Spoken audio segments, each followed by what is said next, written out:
మే 2024లోని SIPs ద్వారా వచ్చిన మొత్తం కాంట్రిబ్యూషన్ ఒక విలువ 20,900 కోట్లు. అయితే మీరు దీని యొక్క భాగం కాదా? ఇంకా ఎస్ఐపిస్ మొదలు పెట్టలేదా? అయితే మీరు అనుకుంటూ ఉండొచ్చు, అసలు ఏంటి మంచి సమయం, ఇప్పుడు ఎలక్షన్స్ అయినా ఇప్పుడు నేను మొదలు పెట్టచ్చా కాదా? స్పెక్యులేటివ్ కారణాలని కానీ పక్కన పెట్టినట్టయితే ఎస్ఐపి అనేది మనము ఆర్థిక లక్ష్యాన్ని చేరుకోవడానికి ఒక క్రమశిక్షణతో చేయాల్సిన విషయమే. ఏ టైంలో చేస్తే బాగుంటుంది?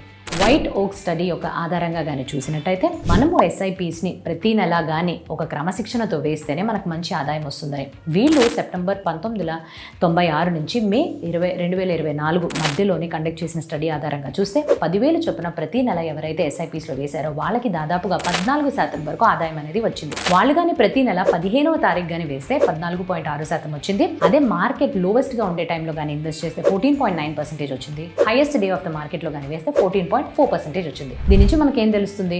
ఎప్పుడు మనం ఇన్వెస్ట్ చేసినా కూడా ఇన్వెస్ట్ చేయడం అనేది చాలా ముఖ్యం. సో ఇన్వెస్ట్మెంట్ అనేది చేసుకోండి, ఏ టైం అనేది కాదు.